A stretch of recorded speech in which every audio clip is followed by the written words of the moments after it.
Well, hello and welcome to another Let's Play Battlefield 1942. Today we have Bocage. Now, this is probably one of my favorite maps. I'll just kick this guy out of his M10. So, this is pretty much one of the classic maps. You get two uncapturable bases and two flags that are very close to the uncapturable base. And it's a German versus Americans map, so pretty well balanced. And basically what happens is the two sides, they fight over the central flag that's sort of in the island, in an island, near, close to like a sawmill, I think. And there's no pretty much any good special advantage to either side, in my opinion. Both sides are pretty evenly balanced when it comes to, you know, everything. I guess there are a little bit sort of advantages, but they're not that important.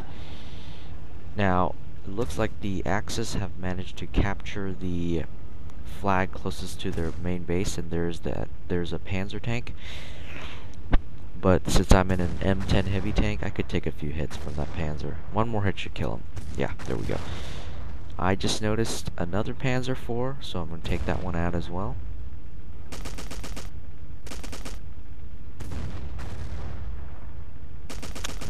These scout cars are really annoying.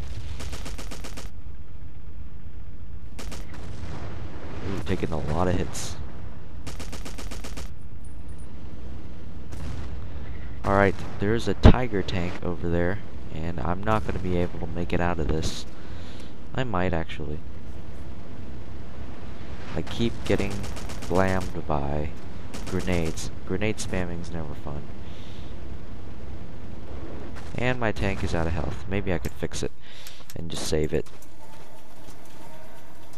Now, we have managed to capture the central flag. The flag in the middle pretty much decides which team is going to be able to enforce ticket bleed on the opposite team. And, yeah, I just got killed by a Panzerschreck, but that's not too big of a deal. I could just spawn in and get back into the action. Now, since we have the majority of the flags, we are able to enforce ticket bleed on the enemy, which is always nice. So if you look at the tickets, we have 391, they have 300. So we have a 100 ticket lead, almost 100. And that ticket lead's going to be vital. And if we could keep up that ticket bleed on the Germans, we're going to be able to win this map. And we're just gonna continually pound the guys. I'm just gonna spawn in as medic or assault and just attack the infantry. The two flags closest to your base doesn't spawn anything other than an anti-aircraft gun, and there are airplanes on both sides, so they could be useful. And the middle flag spawns an anti-aircraft gun that's rarely used, and also an artillery piece. Mobile artillery, that is.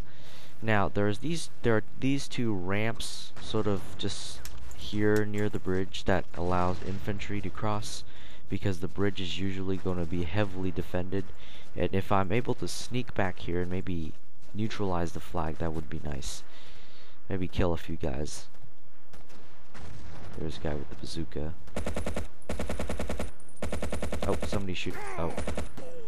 Yeah, somebody was right there. I couldn't see him. That was really stupid. Yeah. Assaulting the flag by yourself usually ends up getting yourself killed. So, it's always nice to have maybe a tank or some buddies to hide behind when you do an attack.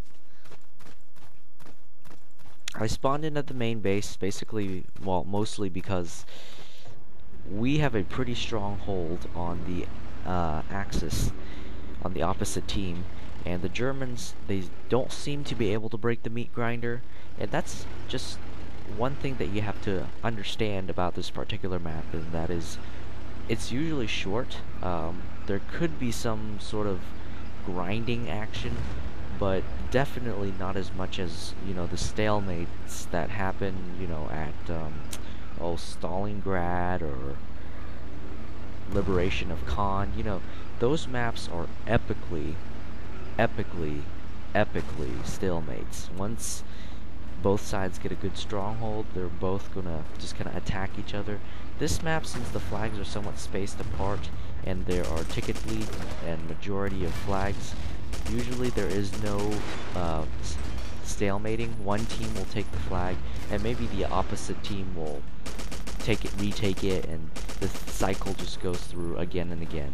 But this time it looks like we've managed to get a pretty good stronghold. If you check out the mini-map, you see all those allies just clustering around my tank. And the Germans who are trying to cross that bridge are going to all get mowed down by cannon fire by my tank. Yep. I'm just gonna keep pretty much puncturing the enemy defenses and just keep lobbing these shells at them. And maybe it's time to move up a bit. And as always, this is pretty much how usually this map goes. Both sides will just pretty joust out, and eventually one side will win. Sometimes just by a little, sometimes by a lot. But it looks like we won this time, so see you next time, guys.